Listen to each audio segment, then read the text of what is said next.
probably since October or November. The guy from Bank of America Mark Cabana has really been all over this. And it's that Mnuchin had run because he wanted to make sure that there was enough money. So they had sold all these treasury bills, keep cash, but historically that account has run about 100 to 150 billion. So the essence of bringing that down was going to create all these other reserves because the Fed was going to, the Treasury is going to stop sitting on it. And I think by law, as I understood it, I could be wrong about it, is that by August they had to run it down. But now it looks like Yellen, in order to get a lot of spending out, a lot of checks dispersed, so to speak, is going to run it down a little faster. And people are worried that huge amount of money making its way into short-term overnight reserves is going to push possibly T-bills and some other overnight lending rates or short-term rates into negative territory. They've thought about this for a long time, which kind of plays into my sense about yield curve control, although I'm far too early on this, far too early. And, as we talked about on Friday, that 5-year yield, that 5-year Treasury chart futures look, to me, terrible. It was closing below the 200-day moving average by a touch and really looks so disastrously top heavy. But those amount of reserves will put more and more pressure. So to me, if the Fed wants to relieve some of that pressure on the T-bill market, stop buying the shorter end stuff and start buying the longer end stuff. I don't know what they're waiting for, unless when I had breakfast yesterday morning with Peter Bookfire, which was always delightful, and we talked about it, and he sees it differently than I do, which is fine. That's what makes for really good discussion. And I can't say he's wrong that, maybe they'll do nothing, because when you look to see how much 10-year yields have gone up, it's almost like the Fed has allowed the market to raise 3 times for them. Now, to me, that's one way of looking at it. Again, I stress, how high will you let them go before you have to step in and go, that's enough? What my query has been. And I know that actually some people are getting bullish on some oversold indicators on the 10s and 30s.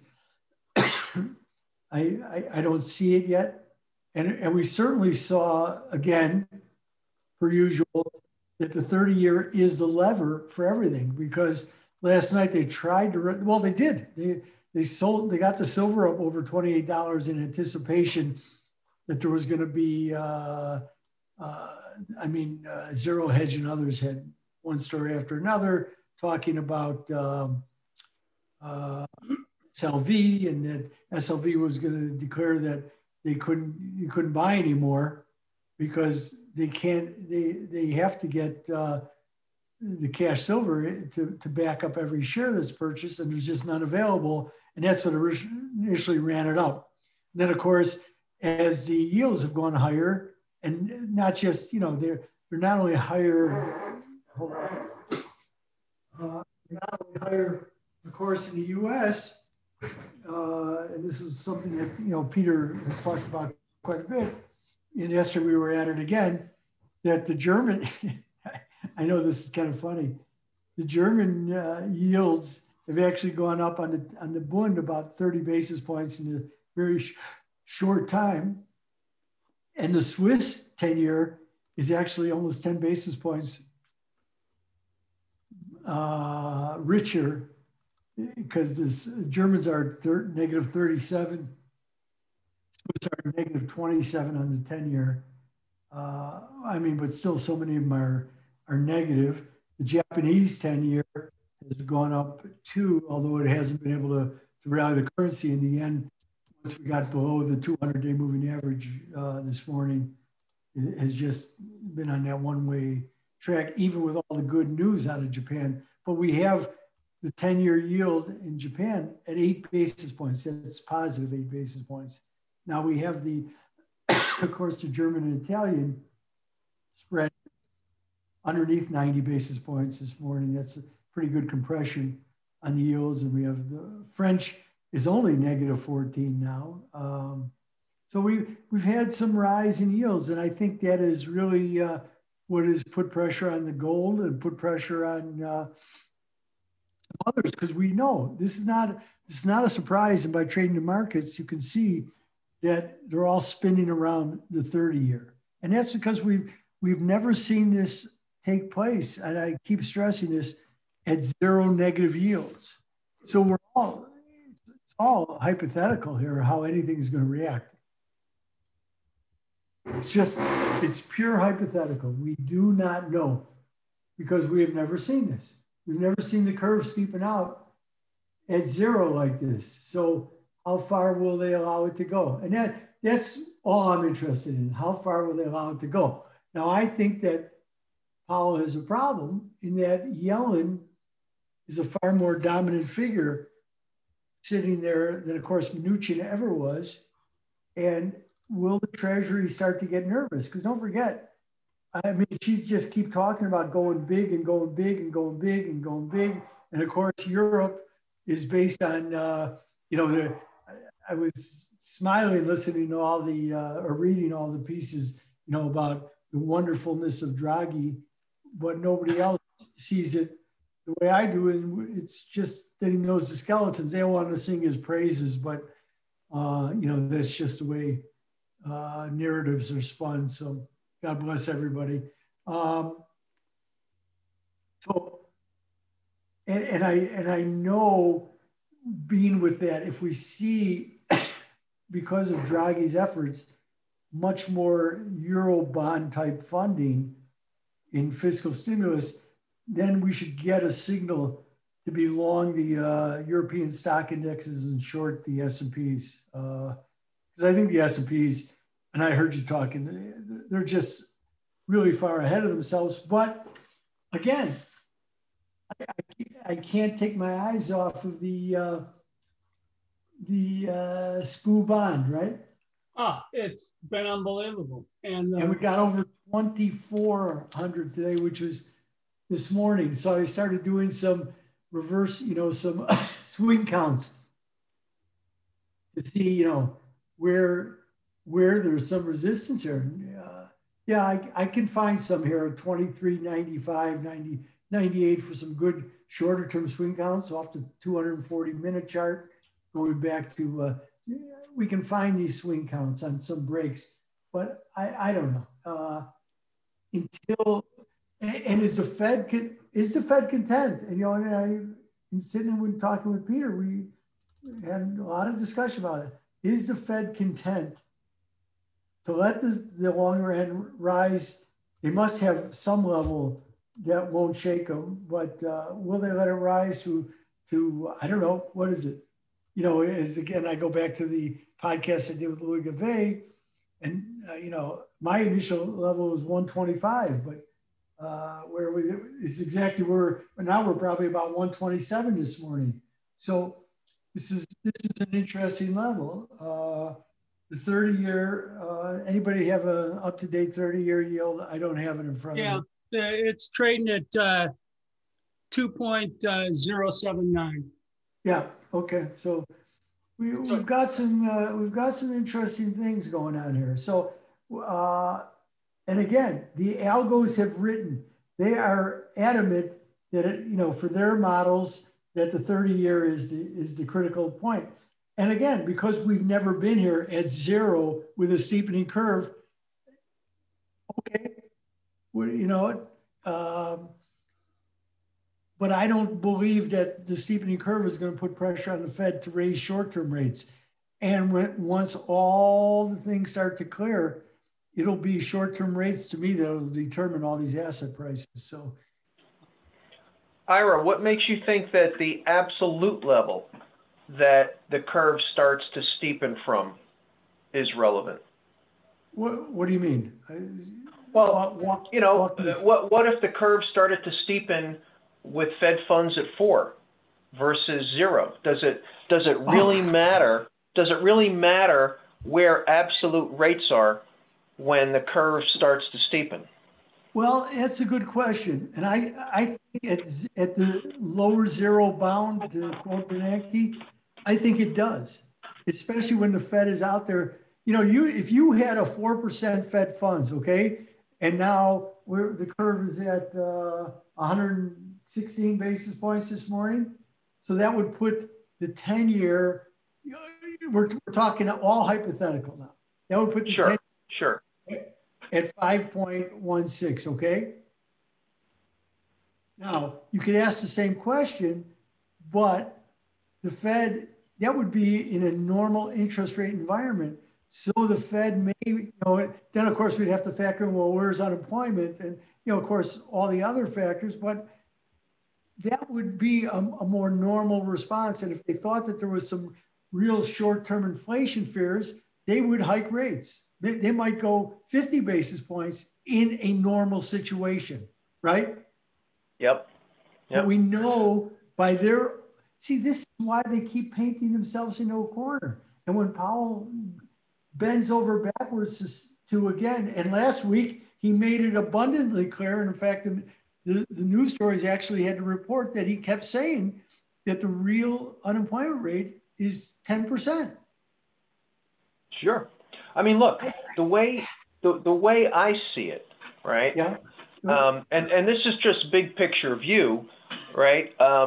With daily bean counting as my primary input. Okay. Yeah. So what the way I look at today versus let's call it the fourth quarter of 16.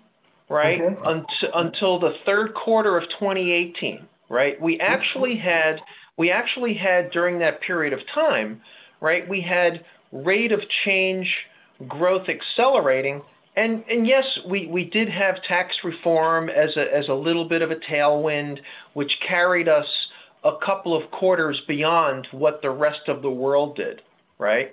Yeah. If they couldn't raise rates back then, which was a period with less debt than what we actually have here today in 2021, right?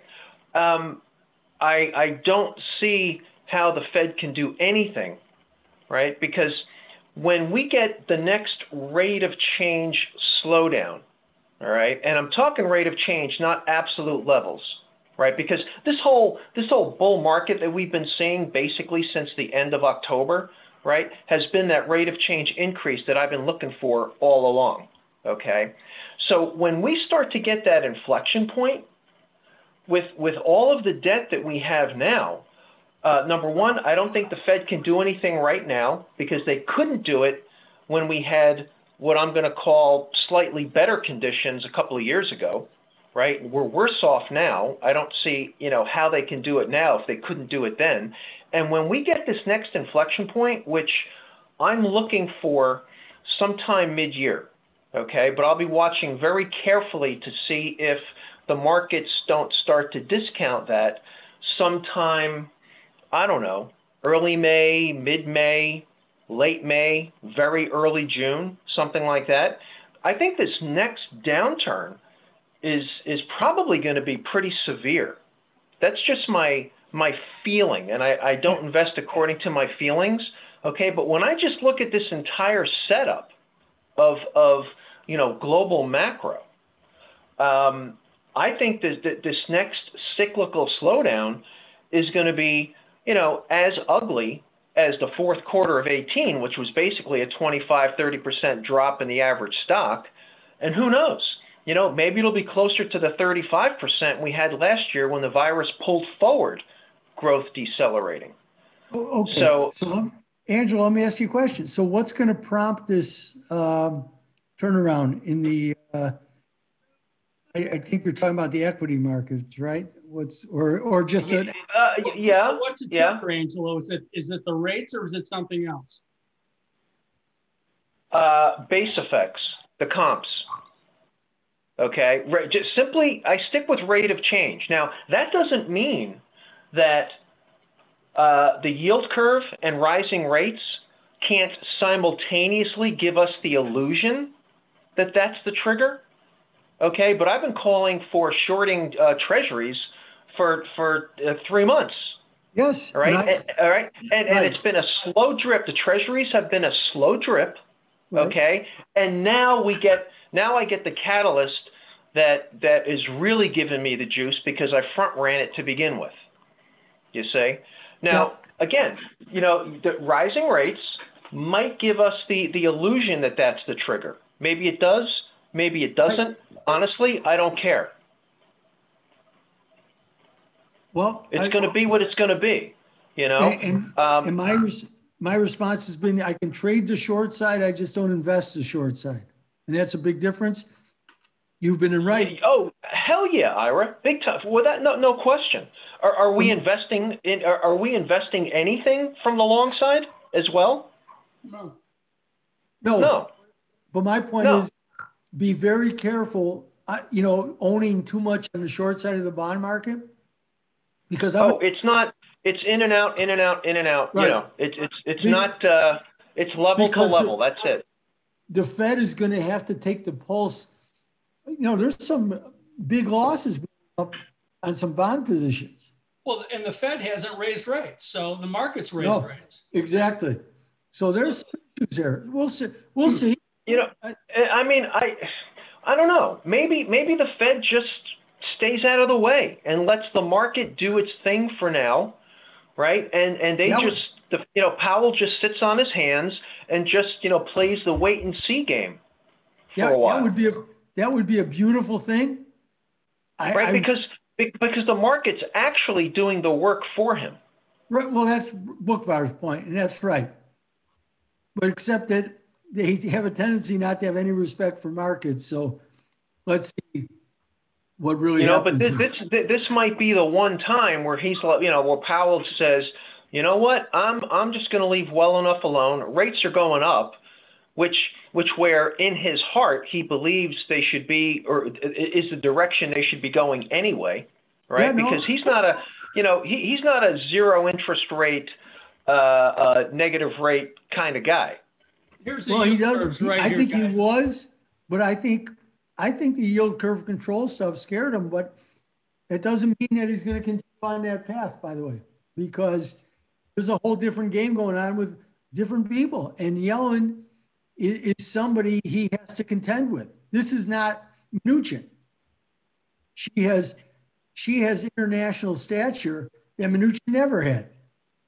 Yeah. No. If you have some big investors that start to scream bloody murder in the bond market, does Powell react to that? Does Powell react to bloody murder in the bond market the way he reacted to bloody murder in the stock market? I think he does, because that's his natural inclination. He gets nervous very quickly. So I think for now he does nothing. I think he just lets the market do its thing. And he probably likes the fact that rates are rising, as they should be right now anyway, in this particular economic regime that we're in.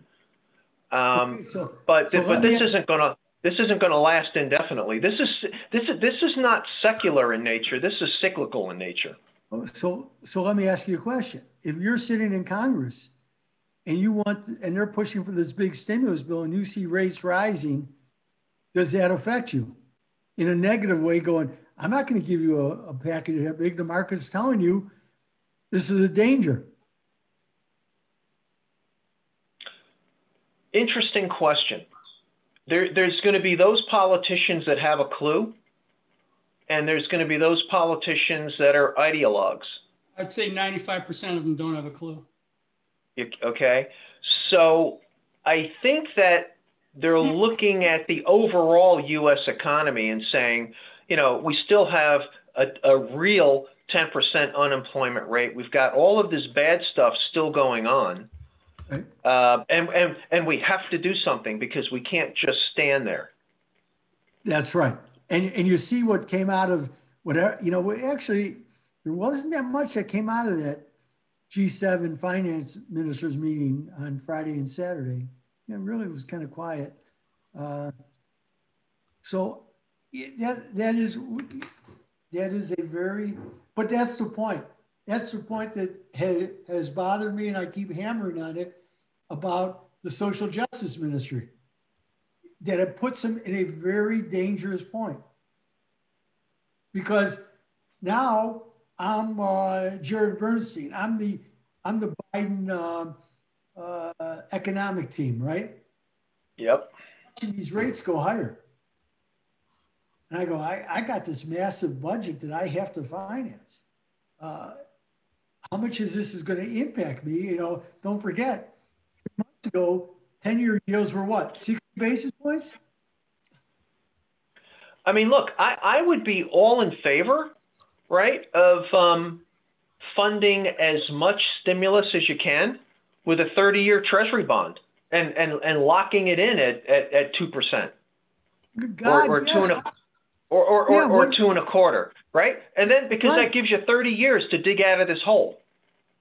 I don't know what they, but you know, and that's, I go back to the Treasury Borrowing Advisory Committee, which is an interesting group of people who sits there. Well, too much self-interest as far as I, you know, from my, as my trader hat says, but yeah, that's what you would think, but they say they can't get it done. But would that prompt the yield curve control?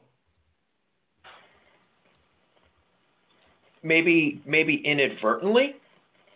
Well, I don't know if it's as you know, it might be a side effect of it. Well, you know, but you know, if frickin' Argentina, okay, Argentina of all places, if they can sell a 100-year bond, yeah, but how big?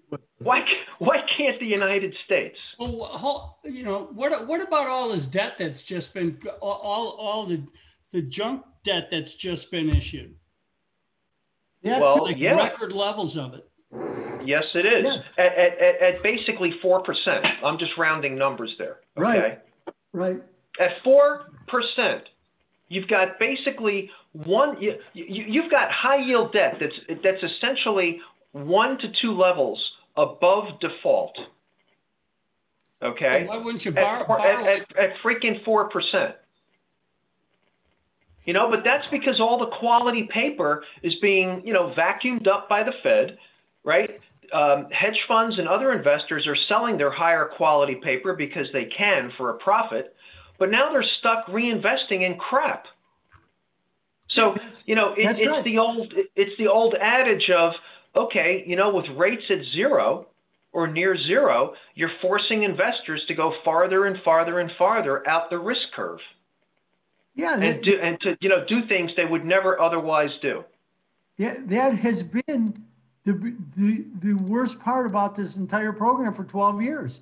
It doesn't come without some major risk. So does that, you know, let's go. But the only reason I keep coming back to control is I keep coming back to 1946, and they're treating COVID as a war. Okay, how many times do they have to say it? So if you're funding a war, why did they sit on the Fed in 46 to 51, having basically forcing them to buy the longer end of the curve in what was called Operation Twist, and to keep yields low because they had 120% deficit to GDP numbers because of the war, and they needed to pay them off. And the Treasury was more concerned about how much was going to be going out in interest cost, right? I would argue we're in the same place. And if I'll bet that Yellen is dusting off those discussions and reading at them now going, well, how do I do this? How do I do this? Especially because I've consigned myself, the war continues, because the war will continue until we're back to unemployment levels for minorities that we were at when unemployment was at 3.5% just prior to the onset of COVID, right? They've signed up for this. Mm-hmm. Well, you know, so I go back to, okay, you want to float $1 trillion, you know, to try and fill this war we're fighting, you know, against the pandemic. All right, so issue 30-year bonds, right, at 2.25, right? You got 30 years to be able to deal with this problem. Because I mean, honestly, I don't see the United States, Europe, and a whole host of other countries ever really getting back to good old-fashioned absolute growth rates, absolute, positive growth rates. We've got so much debt, it's just smothering everything. Look, Okay. we haven't had absolute plus 2% GDP since before 2008. Okay, so let me ask you a question. What's responsible for the violent rise in global commodity prices? If your growth Right now? Yeah. Well, I believe it's the rate of change increase in global growth. It's as simple as that. And Just the rate of change. Partly that's mostly that's mostly it in my mind. Is the dollar being used as a funding currency to go buy India, China, Singapore, Japan, et cetera, and some of it is the effects of stimulus. But then again, everybody's doing stimulus, so to me, it's a little bit of a wash, not a complete wash, but a little bit of a wash. Okay, but you still see, but yet we will agree that global growth is not nearly what we thought it was going to be, right? No. And it's better in the economies that haven't stimulated. So if what I'm seeing is going to happen, yeah. The commodity trade will be over, sometime this year. Okay. And we'll be back to long treasuries, long gold, long utilities, long REITs, et cetera, and cash. Everything that we're short now, I suspect that later on in the year we'll be long, and small caps and small caps and tech and everything else will be our shorts again. Angelo, can I ask you, did you miss bonds on purpose, or? He's short the bonds. Also will rebound? Oh, you mean later in the year? Yes. If instruments going up. If what I think is going to happen happens, yeah, bonds will be back to the long side of gold, bonds, utilities, REITs, cash, treasuries of all duration. Did I say REITs? Consumer staples. We'll be back to that stuff again. Well, that's when they come in and decide that they're not going to let the rates rise anymore and do something about it. Yeah, you get the yield curve control. You know how there's never just one thing, right? There always seems to be like 2 or 3 different factors at play at the same time, and you always sit there and go, well, I know it's happening, but I don't know which one of these 2 or 3 factors is really driving the train.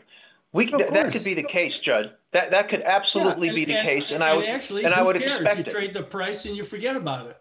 Yeah, so I would expect that to happen.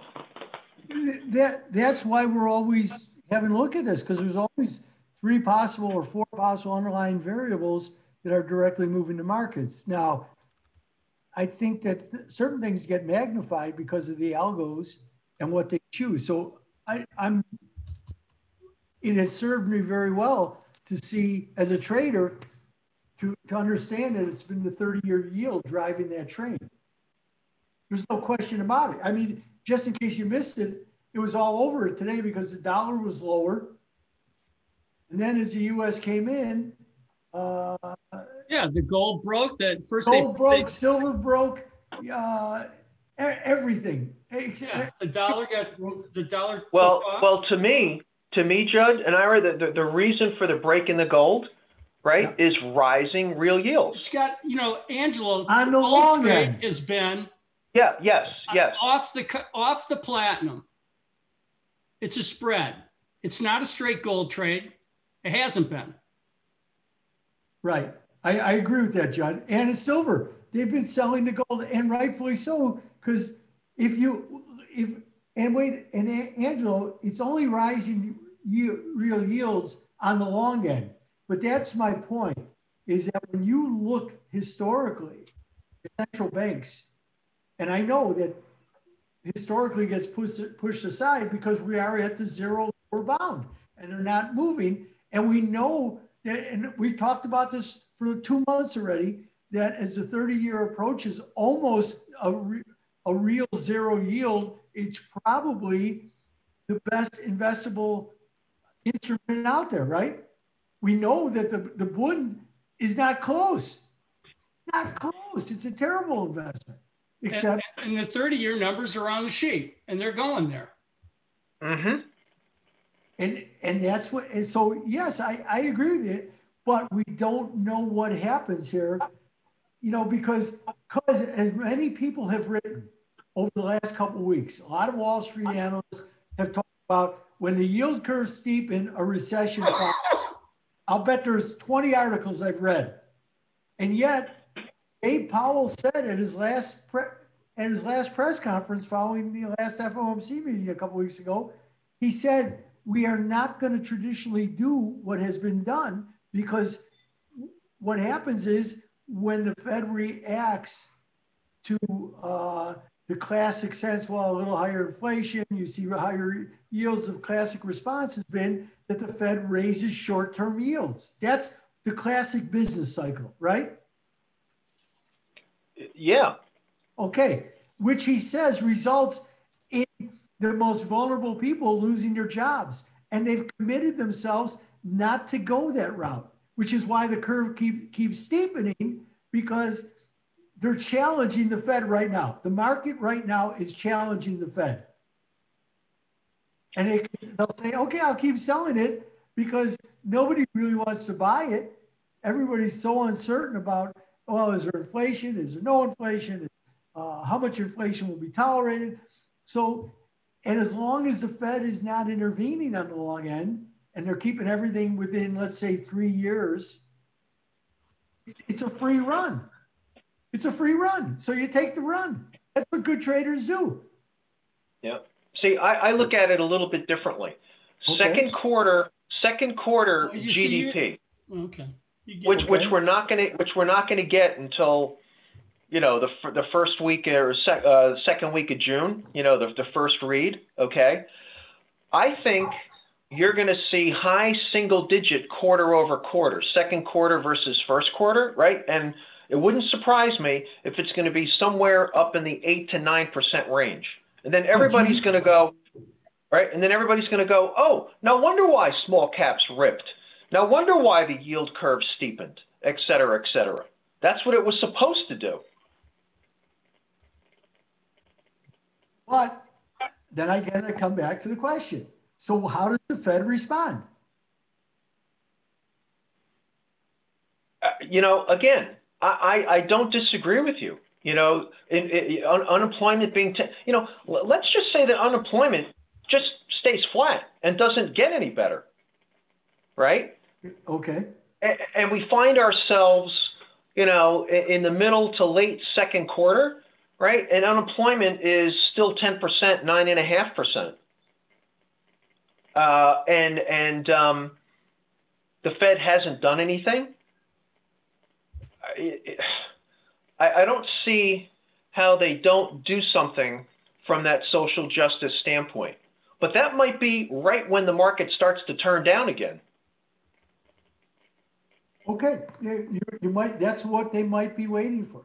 But but what if the 10-year is at 2.25 at that time? Yeah, see, I think that the rates are already affecting the stocks. You can see it. You saw it in the dollar this morning. You saw it in the reaction of the metals. You saw it, you know, and now you're seeing it in the big cap tech, which is interest rate sensitive. So Apple's got no RL day going on. I mean, they're hitting micro strategies. They're hitting all these high flyers. So is it the algos that are now seeing something? Look at and to make the case more about the curves and what the algos are doing with them, look at the bank stocks today. And I'm talking about the whole gamut. European, yeah, Japanese bank stocks, Mitsubishi's coming up to the 200-week moving average, which it hasn't been seen in a long, long time. UBS is certainly putting in a nice performance. I'll tell you what, there was an article for the weekend. I don't have it. If somebody has it, send it on and let Judd post it, about how even the European banks are finding a way to clean themselves up here. And there was a conversation about Commerzbank, the German bank, and that they were laying off 10,000 people. So I actually bought Commerz stock this morning, even though it bothers me because there's no dividend. But what's the symbol for that one, Ira? I buy the ADR. You can look at it. It's shit. I mean, but this is totally on the come. Okay. And I'll tell you why. Well, I can look it up. Hold on, I'll give it to you. It's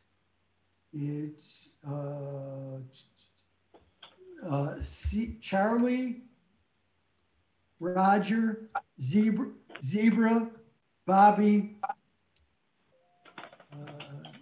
Yale. All right, that's going to be on. Yeah, I'm not going to get that. Yeah, I know. I don't get it either. So I have to go to Yahoo to just look at it. It's a stale quote. But the interesting thing to me was this. For years, they've talked about a Deutsche Bank Commerz merger for years. And they're opposed to it, not opposed to it. Two drunks trying to hold each other up. Right. In that, yeah, they're two drunks. But in that article was an interesting little tidbit in that Cerebras, I believe the article said, I don't have it in front of me, owns 7% of Commerz. Well, if Cerebras has that big of an investment, they're cleaning up that balance sheet. This is my hypothesis. In the way, it's not my hypothesis, it's the way that I read the article and knowing how the private equity world works, they're cleaning up that balance sheet to get rid of it. And that, you know, at what price does the deal take place? I don't know. But I found it interesting enough that it was worth a small investment to take a look at it. And I usually don't buy bank stocks unless there's a nice dividend to it. It's what's kept me in the Japanese bank stocks and adding to them of late because of that. So just something I put on my radar screen. Believe me, I hate the European financial institutions. But when the U.S. private equity guys, and I don't have the articles, but if somebody finds it and posts it, great. Then we can take it apart a little farther. But this is a very interesting world. But again, Angelo, it's your rate of change. I totally accept that until it's not. And I'm watching very closely here.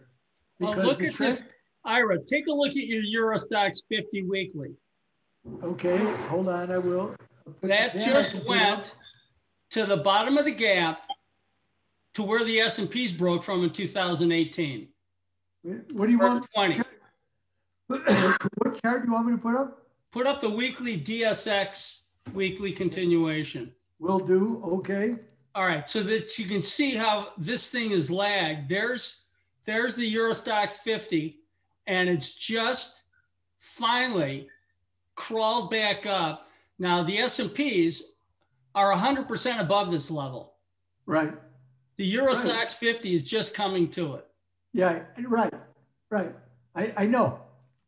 That's, and you know, there's been good reason not to like Europe, but so the U.S. I think is so far ahead of itself here, especially if they're the first ones where rates are going to go up in any meaningful way. Now, I don't think so because I look at the short end as being the driver. But again, I can be absolutely wrong in the world of zero interest rates, if not negative, but I'm only looking at the U.S. and I still see the Feb 22 Fed funds at 9 basis points. So I'm not seeing that. Yeah, so here, the same spot that the Eurostoxx 50 is at right now matches up with 33.12 in the S&Ps. 33.12. Yeah, that's good. That's a good get because It tells you where we're at on a relative basis. And I like looking at things relative because it gives me the context that we need.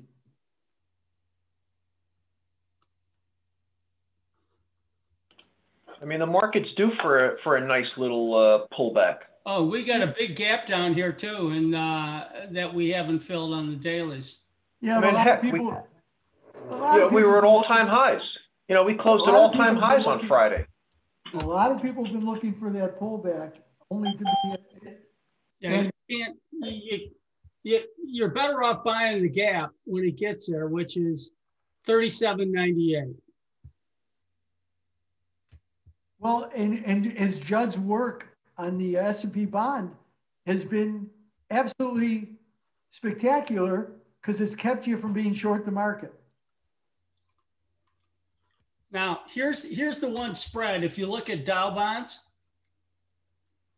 the Dow bonds right now off this monthly or this active quarterly is almost similar to what the SPU bonds did in 20 when they broke, where they put in a lower high. They couldn't trade the 2018 high. They broke and then came back up. So that's a chart that I think you really got to keep your eye on now. Okay, that's a good point. But, and again, you know, everything we say is sometimes you can really ground yourself with really good historical perspective. There is no historical perspective here. Because, again, we have not been at the zero interest rate when this stuff has taken place with a Fed committed to its unemployment mandate. It's now picked a new target, just like that floating 2%, or do we have an average inflation? You know, they keep moving the goalpost. They've been moving the goalpost for so long, which is why, you know, it's interesting and it's difficult, but that's okay. I don't mind difficult because there's a lot of rewards to difficult situations if you get on top of it and understand it. And again, Angelo, your relative argument, the relative increases is important. How high do they let this go? Yeah. I mean, I do think that at some point, rising rates are going to have an effect on zombie companies, you know, which would be to the benefit of you know, the bigger, more stable companies, you know, by flushing that out. But, you know, that will lead to more unemployment, losses in the credit market, you know. So, you know, yeah, when you say that there's no historical precedent for this, damn straight there's no historical precedent, right? I mean, to be honest, if Judd was able to draw a downward sloping channel, right, with an upward line and a lower line, you know, from the upper left to the lower right, like a downward sloping channel, right, and then a sine curve from top line to bottom line, up and down, right? That's what I think is happening to our economy, right? It's a slow grind to the bottom, but within that slow grind to the bottom, you've got these cyclical bounces up and cyclical bounces down. That's the way I view this whole thing. You know, and that's why, you know, I focus on rate of change so much, because when we have those bounces up, right, the algos like that, right? And that's why, you know, small cap stocks, growth, high short interest is outperforming everything, because that's exactly what they're supposed to do, you know, when you've got these, you know, rate of change increases. You know, all we're doing is going from -8% growth to -6. Okay, we're not, you know, I'm not sitting here saying, hey guys, we're +2, +3, +4. No freaking way. No way. No, it's all of that, dead right on. Dead right on.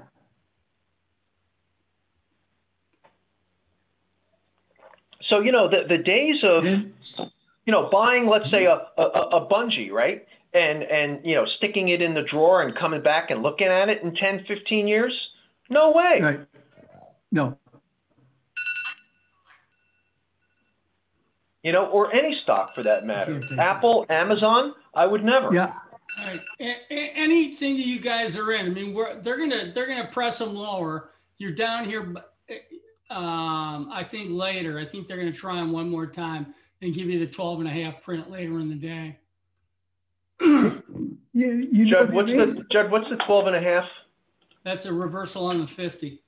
On the 50. Okay, thank you. Yeah, I don't want to be short for it, but I think that with Disney's formation or Apple and some of these other names, you know, it's going to be this afternoon where you got to see who's going to hold them and who's going to fold them. The amazing thing is that around the edges, copper sustains its rally, right? It's unbelievable. So there, you know, Angelo, there are a lot of things going on here that really keep me interested. Yeah, well, you know, nobody talks about India enough. Well, and, I'm not even. You know, yeah, I'm long India, right? But you know, for now, you know, they're growing.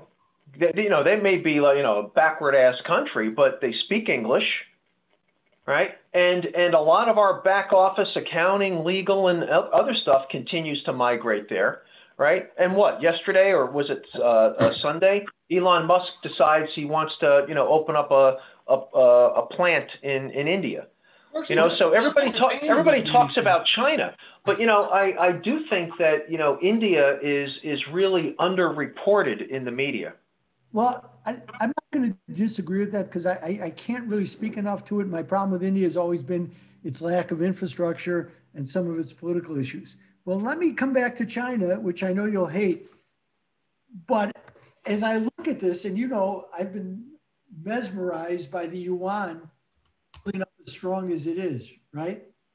Mm-hmm. Which tells me that it's the Chinese who are highly responsible for stockpiling so many commodities that they've driven commodity prices around the globe significantly higher. But not necessarily for them because the currency's rallied, what, 20% over the last year? From the, let's see.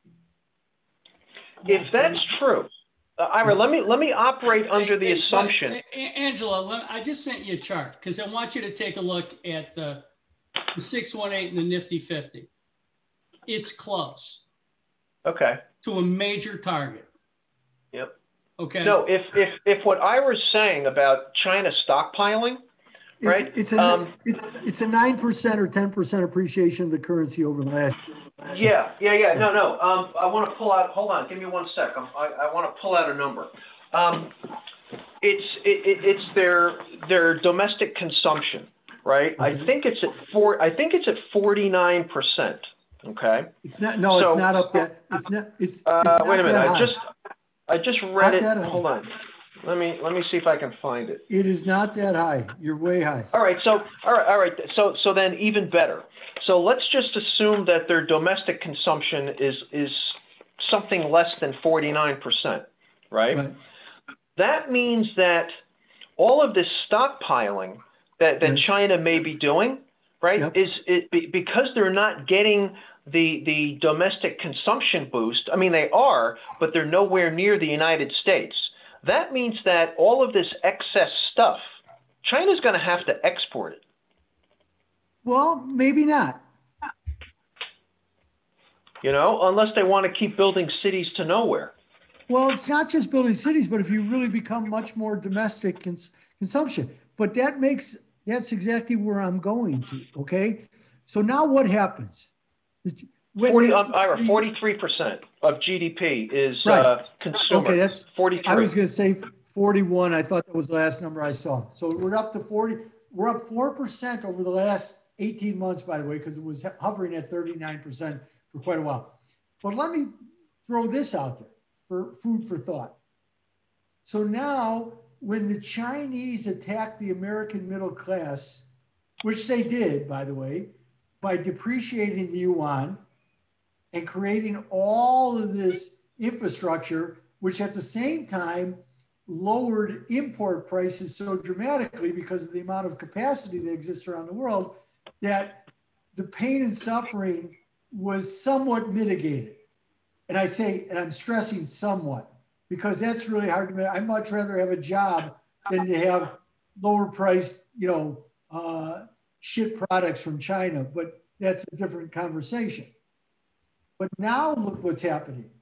So you've gotten some of the jobs back, but through the Chinese efforts and pushing the currency, or allowing, I won't say it's pushing, but allowing the currency to appreciate in order to buy and buy and buy raw materials around the globe, they're driving commodity price inflation, which is also negatively impacting or having a huge potential negative impact on the American middle classes, right? Yeah, for sure.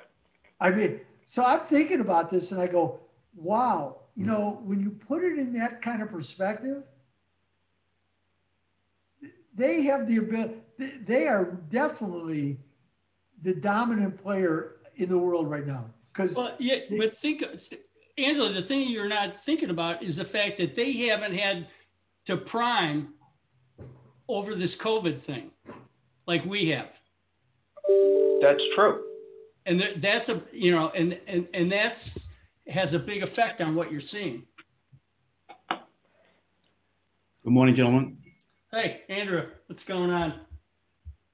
I got 6 feet of snow in front of my house, so don't tell me it's warm down there. Raining. I'll be listening. Continue.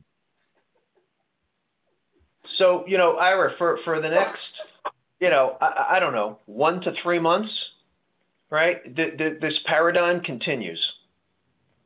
Okay. But every day, I'm looking beneath the surface for those early warning signs to tell me that, a shift is potentially occurring. But so far, it's not there. Hey. And China can keep stockpiling. I know, but if their domestic economy doesn't start to consume some of that stuff, right? China will sit on it. And then, if we end up with another global downturn, China's gonna, they're gonna pay some sort of a price. How bad? Who knows? Don't really care, but we'll just have to trade it. Well, if they're buying commodities to eat, I mean, it's like shopping at Macy's. They'll eventually use it. Yeah, I mean, but there are all these things going on, and so, and that's what the Fed has to, we come back to the Fed. So is the Fed watching this and going, well, if that's the case, we know that the Chinese are not buying U.S. treasuries like they were, right? No, they're buying commodities instead. Right. Exactly right. So does that put even more pressure on the Fed to come in and support the market? Because there's not the international buyer. I mean, the Japanese are buying because the Japanese. I mean, look, you know what, Ira? What if, right?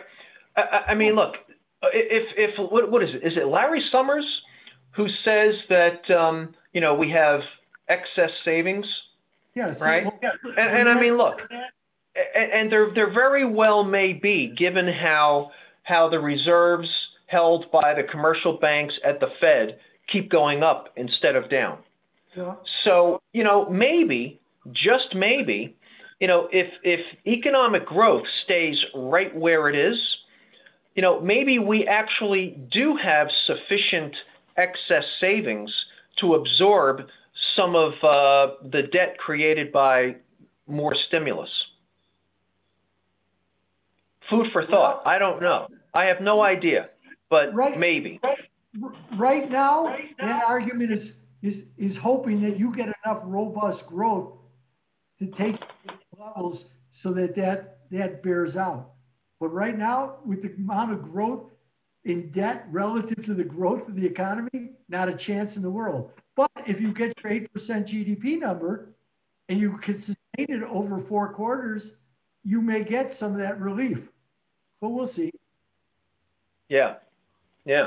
We'll see. Because and that's really anathema to them, although they have to believe it. that they're going to grow themselves out of the debt scenario. You know, maybe the cyclical downturn that I'm looking for doesn't happen until next year. I don't know.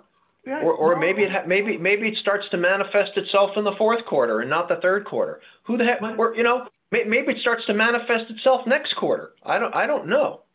But if I'm a moderate Republican sitting there and I'm going, you know what, I can support the Biden package, but whoa, the market's telling me, okay, because I'm a moderate Republican now and I'm a moderate Democrat, so I'm in that middle that Biden is trying to create, and I really believe he is trying to create it and hold it.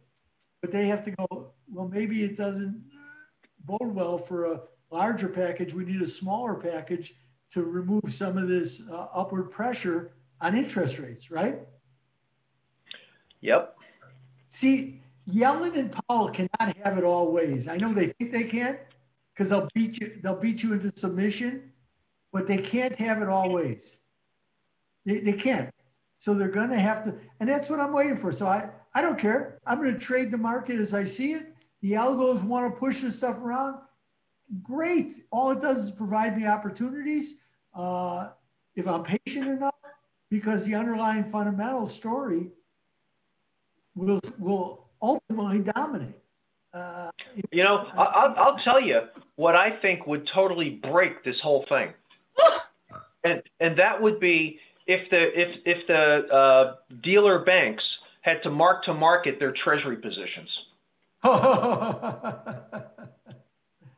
Well, okay, you want to see an unraveling? That would do it. We'd be back to March and April, and you know they're not going to entertain that. March and April of last year, when, do you remember what pricing looked like? You know, they used to have to market, remember? Remember back in the day? Yeah. Okay. Now, what I don't remember, and maybe you do, is you know, when did they stop having to do that? Was that with 2008 back then? Or was there some law or regulatory thing in between then and now? Because I can't remember. You have all these regulatory issues, you know, the surplus leverage ratio. You've got all these things, but you also have less dealers. So, and last March, April scared the hell out of them because the market truly was in search of a price. And we saw what the 30-year bond looked like, right? Yeah, yeah. So, but mark to market would wreck the whole thing. Yeah, that's why they won't do it. I mean, there's some people who would like for them to do that. Won't happen because you have a dearth of dealers relative to what you used to have. And the amount of capital that they have to hold has changed. So you got different rules. They're not going to do that. They need this. They need them when push comes to shove. They don't like to admit it, but you saw it last year. Because somebody has. You know, at what point though, do they start to sell stuff because they just don't want the losses? I can't answer that. I'm not a dealer, and as much as I watch them, I don't know. I don't know. But when you look to see the bank's earnings, right, in the last quarter of 2020, they were making a lot. They were making a lot of money trading fixed income. I know that. For sure. Right? Absolutely. Yep. Oh, yeah. Yeah. Up for a reason to 310 or whatever it is. So, yep. Lots of interesting cross currents. It never ends, does it? This is you know, and again, I'm looking at the yield curve to give me the direction. Now, I may wait a long time. That's fine. I'm a very patient man at my age. I'll wait.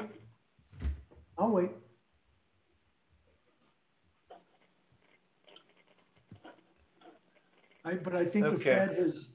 I think the Fed has mucked this up so badly. That's just my opinion. Now they'll tell you, no, we haven't, because we have people working. We said, yeah, that's true. But as long as you can define what your objective, and always switch what your objective is, of course, you'll never be wrong. So again, Let me know how you plan to exit this, because for 13 years now, I've heard about exit strategies, but every time they try to put in place one of their exit strategies, they run as fast as they can from it because they didn't anticipate that the market forces would be so dynamic that it unnerves them every time. So they walk it back. So I got time, but I want to see how high, again, that's my test.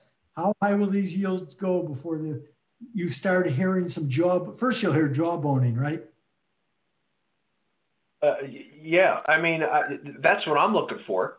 Yeah. You know, you and I have been talking, you know, for, I don't know, a while now about, you know, what's the level on the 30-year, the 10-year, where the Fed starts to get ants in their pants.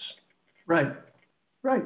And the question, now it doesn't stop me from trading because the algos are built on it, and God bless them. God bless them. Because they give me a lot of direction because they have a lot of power to move markets. And you saw it. They sure do. This morning. Oh yeah, big time. When the U.S. came in, the board totally changed. Absolutely right. I mean, in a minute, the Swiss was 50 higher. It's now lower. 60 higher. The euro was 60 higher. It's now lower. The Canada was soaring. It's now basically unchanged on the day. And if you tell me that it's anything other than the 30-year, that's fine. Explain it to me, but I just saw it, you all move off the 30-year.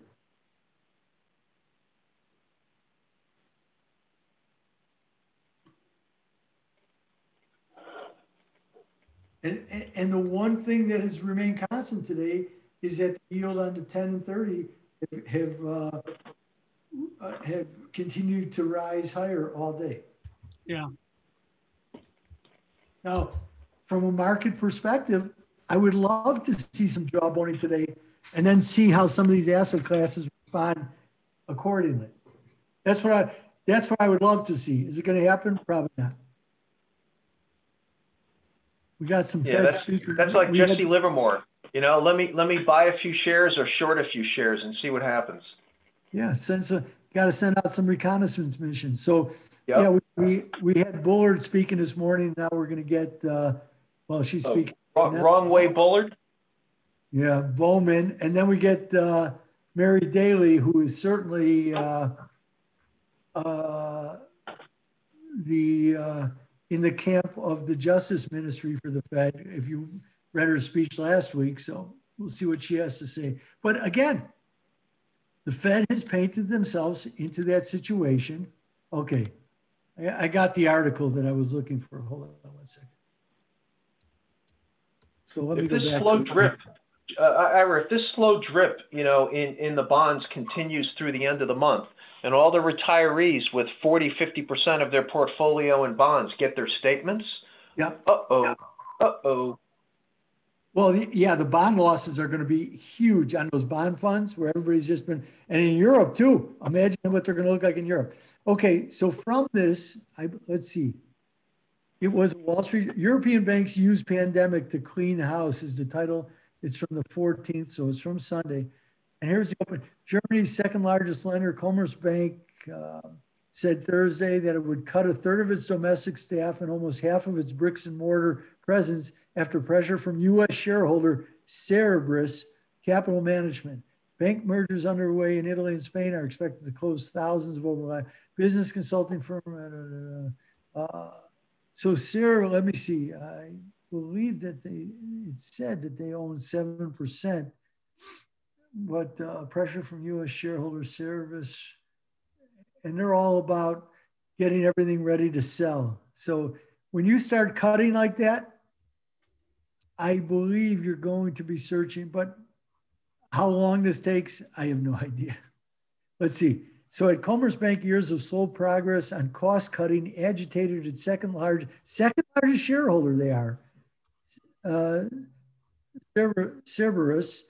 Last summer, it demanded a sharper turnaround, after which the bank's CEO and chairman resigned. The private equity giant is sitting on a paper loss of over $300 million from its 217 2017 investment.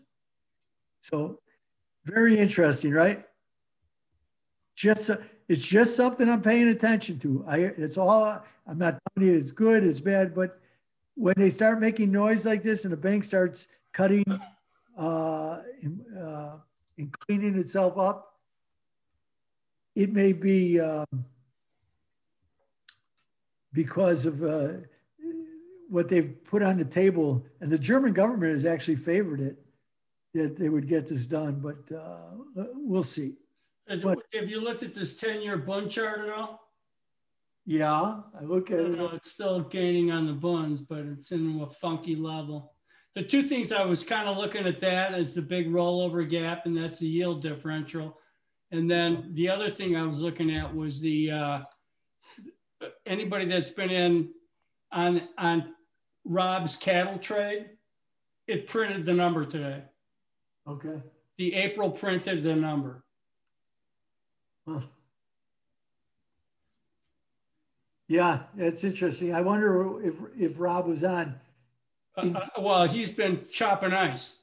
I know. That's my question, is that in Texas, are they bringing cattle? So are you going to see that prices on the spot end decline as so many cattle, because they're freezing and they have to get them in? So will they bring them in early? Well, the forward curve shows that prices are lower farther out. Yeah. Okay. So I am definitely wrong. I'm not wrong. I'm just asking. It's a point of information. So. Yeah. Let me put this back up. Yeah. Cause it was a great call on his part. Yeah, it sure was. Every call he's made has been great. Yeah. So here's the April. 126.60 was the number. It high 70.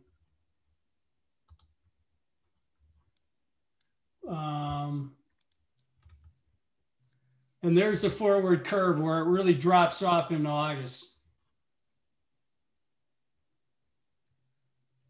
So yeah, Ira, it looks like they're going to have to do something with their herds. One, I don't think they can get the feed out there. Well, yeah. And he's been out with a hatchet for the last week trying to keep his water tanks from freezing over. This is when you're a rancher. These are brutal times, and in Texas are not used to this whatsoever. Yeah, he just said it's just sucked. Yeah. So eat fish and quit beefing. Yeah, he's in Minnesota now. He's an ice fisherman.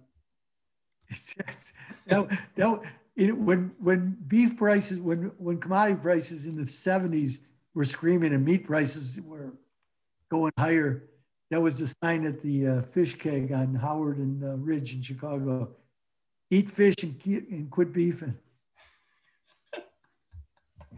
I'll never forget that. Before I was a commodity trader, I used to laugh at that. Hey, I see Second City's being sold to a private equity group. Yeah, well, somebody's got to give them a capital infusion.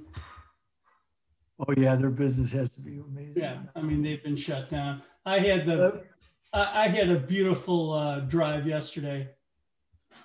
Just beautiful drive. I drove from 65th to 127th Street on Vincennes. Wow, I hate that ride. Oh yeah, because our brother in arms there didn't have anybody plowing the expressways. I hate that. I've taken that ride because when I go play golf, so I have to, in order to get to Evergreen Park. Yeah. So if you get on, I'm telling you, that is a depressing ride. Oh my! And it was a good thing that everybody was indoors, because it was a blizzard. Whenever I come from that, I am so depressed. I mean, it is really depressing. Well, you got to change your golf courses.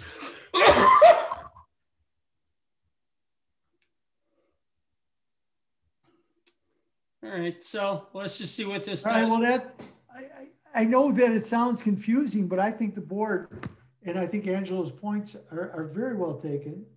And, you know, and he's been dead right on this rate, which has been dynamic. You know, this is Bookvar's view too. And I'm just being more patient because I just believe that they've painted themselves into a corner. So I keep waiting for them. And right now they're not, but it still allows me to trade because as long as the algos are running wild with it, works for me. Yeah. Well, all we want is Works for me. volatility. We're getting it. Yep, works for me. So you know, and again, that's, you know, to quote Louis Gavay, they don't pay me to forecast, just to adapt.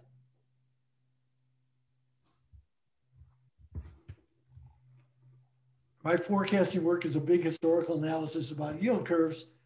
But I have to spend every day adapting to what the genuine concern is. But I am hoping, well, I know it's not hoping. I will not get caught when the stranglehold comes. What will prompt it? I don't know.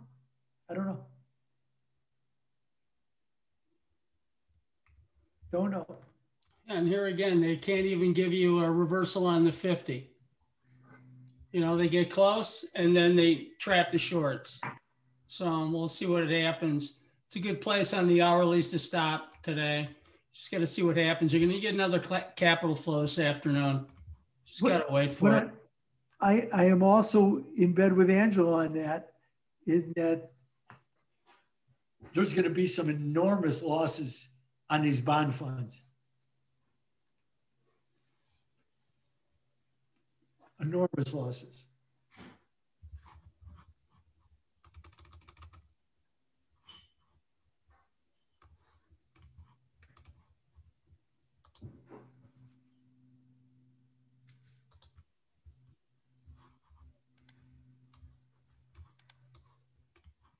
They like SIBO today. What was that, SIBO?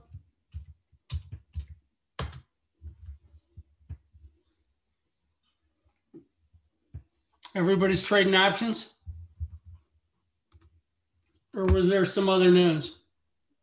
Was that their earnings? No news. I think they're going to get a lot of business. People trading the ball products, VIX, etc.